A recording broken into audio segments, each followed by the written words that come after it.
इस कहानी की शुरुआत में हमें जे नाम के एक लड़के को दिखाया जाता है जो कहीं जाने के लिए पैकिंग कर रहा है। उसके पास काफी सारे पासपोर्ट्स हैं जिन्हें देखकर आप आसानी से अंदाजा लगा सकते हैं कि वो कोई आम आदमी नहीं है। वो ब्रिटेन से फ्लाइट लेता है और सीधा पहुंचता है पाकिस्तान। अब वो पाकिस्तान क्यों आया है ये आपको आगे पता चलेगा। जे अपना नाम बदलकर एक सेल्फ ड्राइव कार को हायर करता है। इसके बाद वो कुछ सामान भी खरीदता है जैसे कि डक टेप्स, टायर्स, वायर्स और सबसे इम्पोर्टेंट गन्स खरीदता है। ये सब सामान देखकर कोई भी अंदाजा लगा सकता है कि जे का पाकिस्तान आने का इंटेंशन क्या है। वो कार लेकर सीधा एक गाँव में पहुंचता है जहाँ पर वो एक वेडिंग हाउस में जाता है और वहां जे गेस्ट बनकर पहुंचता है और समीरा का फ्रेंड बताता है। समीरा वही लड़की है जिसकी शादी होने वाली है। अब उसने खुद को समीरा का फ्रेंड बताया है इसलिए किसी को भी उस पर कोई शक नहीं होता। लेकिन जे का असली मकसद कुछ और है। जिसके बाद हम देखते हैं कि वो अपनी तैयारियां में लग जाता है। जहां रात होती है वो समीरा के घर अंदर घुस जाता है। यहाँ पर हमको पहली बार पता चलता है कि जे एक्चुअली में समीरा को किडनैप करने के लिए आया है। जे एक प्राइवेट कॉन्ट्रैक्टर है जो कि एक्स मार्टिन है। शुरुआत में तो समीरा को कुछ भी समझ नहीं आता। जे उसके मुंह पर डक टेप लगाकर उसको किडनैप करके ले जा ही रहा होता है कि तभी वहां समीरा का वॉचमैन उनको देख लेता है जो उनको रोकने की कोशिश करता है। इन्हीं सब में जे उस पर गोली चला देता है जिससे उसकी वहीं पर मौके पर मौत हो जाती है। जे का इंटेंशन उसको मारने का नहीं था लेकिन फिर भी उसे खुद को और समीरा की जान बचाने के लिए उसको मारना पड़ता है। जिसके बाद वो समीरा को लेकर कराची के लिए निकल जाता है। रास्ते में जे समीरा को बोलता है कि उसको दीपेश ने भेजा है। वो उससे पूछता है क्या तुम दीपेश के पास जाना चाहती हो? अगर हाँ तो हम सीधा इंडिया के लिए रवाना होंगे और अगर ना तो मैं तुम्हें सही सलामत वापस तुम्हारे घर पर छोड़ाऊंगा। जिस पर समीरा जे से बोलती है कि उसको ये शादी नहीं करनी है जिसका मतलब साफ है कि वो दीपेश के पास जाना चाहती है। इसलिए जे अपने प्लान का नेक्स्ट फेज को एग्जीक्यूट करता है। वो समीरा को एक फेक आईडी और पासपोर्ट देता है।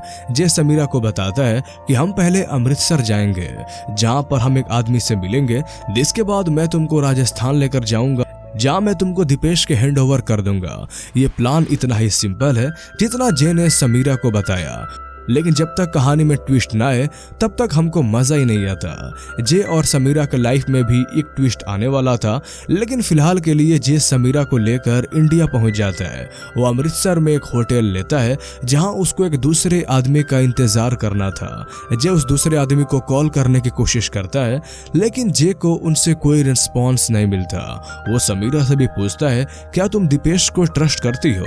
समीरा जे को बताती है कि वो दीपेश को 4 साल से जानती है और वो दोनों एक दूसरे को कॉलेज के टाइम से ही पसंद करते हैं इसलिए उसको ट्रस्ट ना करने का तो सवाल ही पैदा नहीं होता।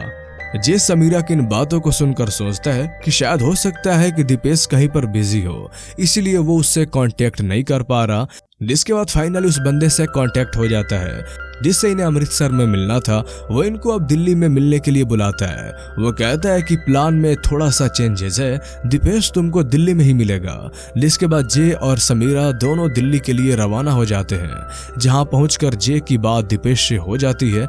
दीपेश जे से पूछता है कि क्या तुमने किसी का मर्डर किया है? जिस पर जे बोलता है कि हाँ, समीरा और खुद को बचाने के लिए मुझको गोली चलानी पड़ी थी। जिस पर दीपेश उसको बताता है कि अब ये इंटरनेशनल मैटर बन गया है क्योंकि समीरा एक्चुअली में ब्रिटेन की सिटीजन है और चारों तरफ ये बात आग की तरफ फैल गई है कि एक ब्रिटिश लड़की को पाकिस्तान से किडनैप कर लिया गया है। मतलब उसके किडनैप की खबर पूरी दुनिया में फैल चुकी है। लेकिन फिर भी उसे दीपेश बोलता है कि मैं तुमसे कल मिलने आऊंगा। जिसके बाद दीपेश और जे की पहली मुलाकात होती है जहां वो जे को उसके काम के लिए बाकी के पैसे देता है। वो जे को बोलता है कि तुम्हें उस आदमी को मारना नहीं चाहिए था। जे उसको समझाने की कोशिश करता है कि मुझे उस आदमी को मजबूरी में मारना पड़ा था। जिसके बाद वो उसको समीरा से मिलने के लिए कहता है। जिस पर दीपेश उसको समीरा से मिलने से मना कर देता है। वो बोलता है कि पुलिस तुम दोनों के पीछे है और अगर मैं ऐसे में समीरा को अपने साथ ले गया तो मैं भी मुसीबत में पड़ सकता हूँ। मैं तुमको तुम्हारी कीमत से और ज्यादा पैसे देने के लिए तैयार हूँ लेकिन एक काम करो, समीरा को वापस छोड़ाओ। अब ये सुनकर जे दीपेश को बोलता है कि ये हमारा कॉन्ट्रैक्ट में नहीं था और ये सब इतना आसान नहीं है। मुझको समीरा को तुम्हें डिलीवर करना था और मैं उसको डिलीवर कर चुका हूँ। लेकिन दीपेश भी जे की बात सुनने को तैयार नहीं था। वो वापस अपने होटल आ जाता है जहाँ वो समीरा को ये सारी बातें बताता है। समीरा ये जानकर कि दीपेश उससे पीछा छुड़ाना चाहता है बहुत ज्यादा परेशान हो जाती है। जे उसको बोलता है कि मुझे तुम्हें वापस तुम्हारे घर छोड़ना होगा, लेकिन समीरा वापस अपने घर नहीं जाना चाहती थी। अब जे को एक नए प्लान की जरूरत है, इसलिए वो अपने कॉन्ट्रैक्ट को एक्सप्लोर करने लगता है। जे पूछता है कि आखिर तुम दोनों का प्लान क्या था, जिस पर समीरा उसको बताती है कि दीपेश काफी रिच है। उसने और समीरा ने एक प्लान बनाया था जिसमें वो अपनी फैमिली जूस वाले बिजनेस को बेचकर इंडिया के रास्ते कहीं और भाग जाएंगे। जिसके बाद हम देखते हैं कि जे समीरा को लेकर अब जयपुर पहुंच गया है, जहां वो दीपेश और अपने कॉन्ट्रैक्टर से मिलने वाला है, जो समीरा के लिए एक नकली पासपोर्ट तैयार करता है, जिसके जरिए वापस उसको बॉर्डर पार करवाएगा।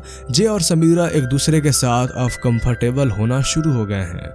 ये दोनों एक दूसरे पर अब ट्रस्ट भी करने लगे हैं। जे भी यही चाहता है समीरा की आखिरी बार दीपेश से मिलकर वापस पाकिस्तान चली जाए।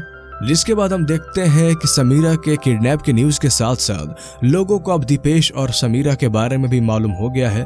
जे समीरा से पूछता है कि तुम दोनों के रिलेशन के बारे में किस किस को पता था, जिस पर समीरा उससे कहती है कि प्लान के बारे में तो सिर्फ हम दोनों ही जानते थे, लेकिन कुछ फ्रेंड्स हैं जो हमारी रिलेशन के बारे में जानते थे। जिसके बाद हम देखते हैं कि जे दीपेश से मिलने जाता है, जहां दीपेश उसे उसके काम के लिए हाफ अमाउंट पे करता है, जिस पर जे दीपेश को बोलता है कि मुझे पूरा पैसा चाहिए, और वो भी कल तक। दीपेश उसे पैसा देने के लिए मान जाता है, जहां पर जे उसको एक और काम करने के लिए बोलता है। वो कहता है कि कल तुम जयपुर के एक अच्छे होटल में रूम बुक करना, समीरा तुमसे वहीं पर आखिरी बार मिलने आएगी, क्योंकि वो तुमसे मिले बिना नहीं जाएगी। जे उसको ये भी बोलता है कि होटल का रूम तुम अपने नाम से बुक करना। जे समीरा को अब थोड़ा थोड़ा पसंद करने लगा है। वो उसको बता देता है कि दीपेश कल उससे मिलने आएगा। समीरा और जे एक दूसरे के साथ अब और भी ज्यादा कंफर्टेबल होने लगे हैं। जिसके बाद हम देखते हैं कि जे समीरा को लेकर दीपेश के पास चला जाता है। वो दोनों अकेले बैठकर गाड़ी में बात कर रहे होते हैं, जबकि जे बाहर खड़ा होता है, जहां तभी जे नोटिस करता है कि दीपेश समीरा को मारने की कोशिश कर रहा है। जे भाग कर जाता है और समीरा को बचाने की कोशिश करता है, जिस कोशिश में वो गलती से दीपेश को मार देता है।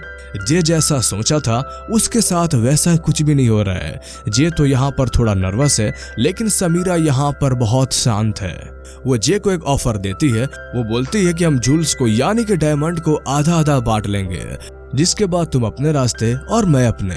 यहाँ पर एक चीज तो नोटिस करने वाली थी कि दीपेश और समीरा एक दूसरे से प्यार तो नहीं करते थे, वो दोनों एक दूसरे से किसी न किसी डिजायर से कनेक्टेड थे। इसलिए दीपेश के मरने के बाद भी समीरा पर कोई भी फर्क नहीं पड़ा। जे समीरा को बोलता है कि हमें दीपेश की डेड बॉडी को ठिकाना लगाना होगा, इसलिए वो दीपेश की गाड़ी से कुछ सामान लाने के लिए वहां से चला जाता है। वो दीपेश के पासपोर्ट को भी अपने पास रख लेता है, क्योंकि अब जे को भी एक नई आइडेंटिटी की जरूरत थी, इसीलिए अब वो दीपेश की आइडेंटिटी को यूज करेगा। वो जानता है कि पुलिस दीपेश को ढूंढने की कोशिश जरूर करेगी, इसीलिए जे दीपेश के किए गए रूम बुक में रुकने का फैसला करता है। और वो दीपेश की आइडेंटिटी इसलिए रखता है ताकि कोई उसको ढूंढता वहां पर आए तो ये कंफर्म हो जाए कि दीपेश वहां उस होटल में रुका था। और सिर्फ इतना ही नहीं, वो डिस्ट्रैक्शन के लिए होटल स्टाफ से ये भी बोलता है कि वो कल नेपाल निकलने वाले हैं, जबकि जे और समीरा एक्चुअली में गोवा जाने वाले थे, जहां से वो लोग पाकिस्तान के लिए निकलेंगे। अब यहाँ तक सारी चीजें बिल्कुल नॉर्मल चल रही थी, जहां अब जे और समीरा एक दूसरे के साथ इंटीमेट भी हो जाते हैं। जिसके बाद नेक्स्ट डे ये दोनों उसी कॉन्ट्रैक्टर के पास जाते हैं जिसने जे के पासपोर्ट बनाने में मदद की थी। ये दोनों वहां पहले तो दीपेश की कार को बेच देते हैं, जिसके बाद वो उस डायमंड में से एक डायमंड को सेल करने की कोशिश करते हैं, लेकिन वो डायमंड बहुत ज्यादा एक्सपेंसिव होता है, क्योंकि उस सिंगल डायमंड की वैल्यू ऑलमोस्ट 70 लाख के आसपास होती है। जिसको सुनकर जे और समीरा दोनों शौक रह जाते हैं। जिसके बाद वो दोनों गोवा के लिए निकल जाते हैं, जहां रास्ते में जे समीरा को बताता है कि हमारा डिसेप्शन काम कर गया, क्योंकि पुलिस को अब ये भी लगता है कि दीपेश समीरा को किडनैप करके नेपाल ले गया है। जिसके बाद ये दोनों गोवा पहुंच जाते हैं। जे के प्लान के अकॉर्डिंग इन्हें गोवा में 3 महीने तक रुकना होगा, जिसके बाद जे समीरा को पाकिस्तान छोड़ आएगा। इसलिए जे गोवा गोवा में एक घर को रेंट करता है जहां जे और समीरा एक दूसरे के बहुत ज्यादा करीब आ जाते हैं। मतलब फिजिकली तो ये दोनों एक दूसरे के करीब आ ही गए थे, लेकिन अब इमोशनली भी एक दूसरे से अटैच होना शुरू हो गए थे। जे और समीरा गोवा को एक्सप्लोर करना चालू कर देते हैं, जहां जैसे जैसे दिन बीतते हैं वो दोनों एक दूसरे को पसंद भी करने लगते हैं। जिसके बाद एक रात वो दोनों इंटीमेट होते हैं तो समीरा जे से अपना पासपोर्ट ले लेती है, जो कि ओरिजिनल ब्रिटिश पासपोर्ट है, क्योंकि दीपेश के अकॉर्डिंग समीरा उसके साथ सिर्फ उन डायमंड की वजह से थी, जो बात जे को उस वक्त समझ नहीं आया था। लेकिन अगली सुबह समीरा जे को धोखा देकर और सब कुछ लूट कर वहां से भाग जाती है। जे जब उठता है तो उसको कुछ भी समझ नहीं आता कि समीरा ने आखिर उसको धोखा क्यों दिया। इसी सस्पेंस के साथ ये कहानी यहीं पर खत्म हो जाती है। तो कैसी लगी आपको ये कहानी हमें कमेंट में जरूर बताएं। और अगर आप इस तरह के और मूवीज एक्सप्लेनेशन देखना चाहते हैं तो हमारे चैनल को सब्सक्राइब कर लें। तो फिर मिलते हैं अगले वीडियो में, तब तक के लिए गुड बाय।